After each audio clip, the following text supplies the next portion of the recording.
यह कहानी है एक सन्यासी की। सन्यासी वह होता है जो अपना सब कुछ त्याग कर सिर्फ एक चीज को अपना लक्ष्य बना लेता है। कोई भी व्यक्ति सन्यासी बेवजह नहीं बनता। सन्यासी बनने के पीछे एक बहुत बड़ी वजह होती है। उस व्यक्ति के सन्यासी बनने के पीछे भी एक बहुत बड़ी वजह थी। सन्यासी बनने से पहले उस व्यक्ति के मन ने उस व्यक्ति से बहुत गलत कार्य करवाए थे, बहुत पाप करवाए थे। उस व्यक्ति का मन उसका मालिक बन चुका था और वह अपने मन का गुलाम जीवन के हर सुख, आराम और ऐश्वर्य की प्राप्ति के बाद भी उस व्यक्ति के मन में अथाह पीड़ा थी। वह व्यक्ति सांसारिक दुनिया से दूर हो जाता है, जंगल में रहने चला जाता है, ध्यान करता है, तरह तरह की साधनाएं और अभ्यास करता है, भिक्षा मांगकर भोजन करता है, एकांत और मौन का अभ्यास करता है। लेकिन फिर भी उस व्यक्ति का मन शांत नहीं होता। वह अंदर से बेचैन और परेशान ही रहता है। यहाँ एक बात समझने वाली है कि ध्यान और साधना का जो प्रारंभिक बिंदु है उसकी शुरुआत भी तभी की जा सकती है जब हमारा मन शांत हो, जब हमारा मन हमारी सुनता हो। लेकिन उस व्यक्ति का मन ना तो शांत था और ना ही उसकी सुनता था। उस सन्यासी के मन में यह बात गहराई से बैठ जा रही थी कि मन को वश में करना, मन पर काबू पाना असंभव है। लेकिन फिर एक दिन उस सन्यासी को एक व्यक्ति मिलता है जो ना तो कोई साधु सन्यासी होता है और ना ही कोई बुद्धिमान व्यक्ति। वह तो बस एक साधारण सा चरवाहा था जो उस जंगल में अपनी भेड़ों को चरा रहा था। वह चरवाहा उस सन्यासी के पास आकर उससे पूछता है, क्या मैं तुम्हारी कुछ मदद कर सकता हूँ? तुम बहुत परेशान लग रहे हो। मैं तुम्हें पिछले कई दिनों से देख रहा हूँ। तुम बहुत बेचैन रहते हो। अगर तुम चाहो तो मैं तुम्हारी सहायता कर सकता हूँ। चरवाहे की बात सुनकर सन्यासी कहता है, भला तुम मेरी क्या मदद कर सकते हो? तुम तो एक सांसारिक व्यक्ति हो जो अपनी मोह माया में लिप्त रहता है। यह सुनकर चरवाहा सन्यासी से कहता है, मैं तुम्हारी मदद कर सकता हूँ। मैं मन को बस में करना जानता हूँ। सन्यासी चरवाहे के मुंह से ये बात सुन जोर जोर से हंसता है और कहता है, क्या क्या कहा तुमने? तुम मन को वश में करना जानते हो। मैंने अपना सब कुछ त्याग दिया, आकर जंगल में रहने लगा। तब भी मैं अपने इस मन का गुलाम हूँ और तुम कह रहे हो तुम इसे वश में कर सकते हो। वह चरवाहा कहता है, मन को वश में करने के लिए सभी वस्तुओं का त्याग करना आवश्यक नहीं है और ना ही जंगल में आकर रहना जरूरी। बस एक चीज़ है जिसे छोड़ना सबसे ज़रूरी है। वह सन्यासी उस चरवाहे से पूछता है, वह चीज़ क्या है? वह चरवाहा सन्यासी से कहता है, वह एक चीज़ है गलत जानकारी।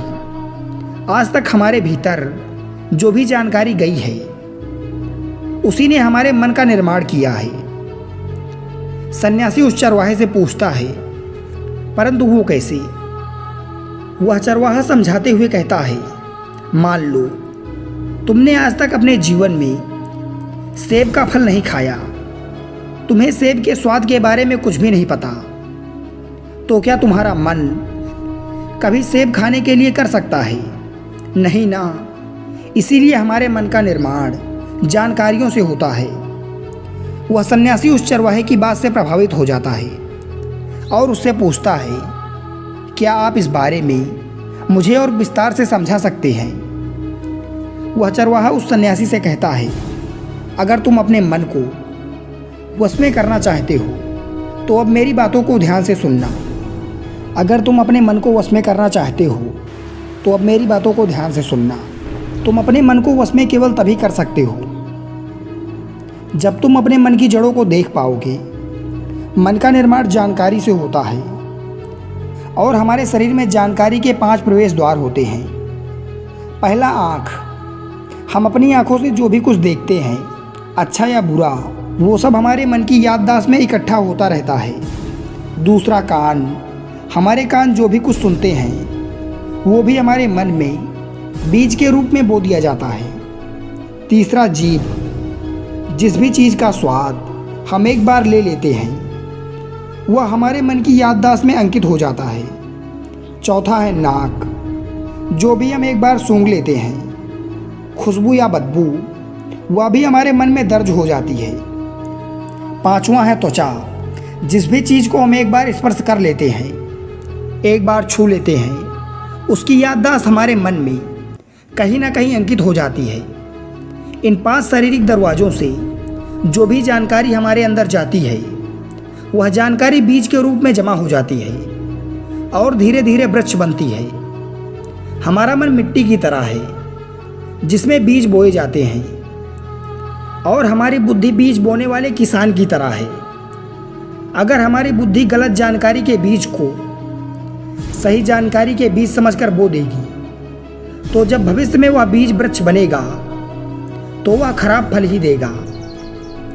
तुम्हारा मन तुम्हारे बस में इसीलिए नहीं है क्योंकि तुमने पहले से ही अपने मन में बहुत सारे गलत बीज को बो रखे हैं और अब वे बीज वृक्ष बन चुके हैं। वह सन्यासी उस चरवाहे से पूछता है, तो अब मुझे क्या करना चाहिए, क्योंकि अब तक तो मैं बहुत सारे गलत बीज बो चुका हूँ और जो बोए जा चुके हैं अब उन्हें वापस से निकाला नहीं जा सकता।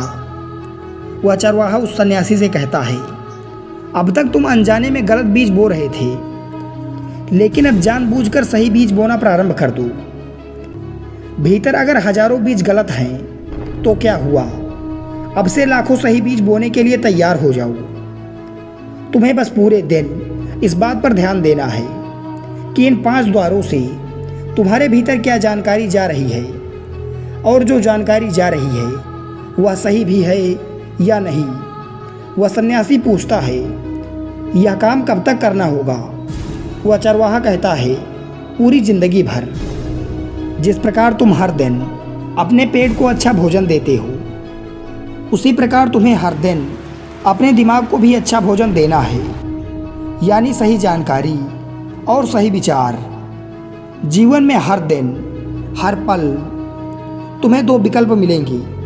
इनमें से एक विकल्प तुम्हारे लिए अच्छा होगा और दूसरा गलत, लेकिन तुम्हें हर बार सही विकल्प का ही चुनाव करना है। हमेशा याद रखना, सही विकल्प का चुनाव करते समय तुम्हारे भीतर पीड़ा पैदा हो सकती है, लेकिन वह पीड़ा सिर्फ कुछ समय ही रहेगी। इसीलिए तुम्हारे अंदर चाहे कितनी भी पीड़ा क्यों ना हो, तुम्हें हर बार सही का ही चुनाव करना है। जितनी बार तुम सही चुनोगे उतनी बार तुम अपने अंदर एक सही बीज बोओगे, और जिस दिन तुम्हारे अंदर के सही बीजों की संख्या गलत बीजों की संख्या से अधिक हो जाएगी उस दिन तुम्हारा मन तुम्हारे बस में होगा। लेकिन उस दिन के लिए आज से, अभी से अपना प्रयास जारी रखना। वह सन्यासी तो उस चरवाहे की बात समझ जाता है, लेकिन क्या आप समझ पाए? क्योंकि आपका समझना बहुत महत्वपूर्ण है। दोस्तों, आशा करते हैं मनुष्य के चंचल मन पर आधारित यह कहानी आपको पसंद आई होगी। धन्यवाद।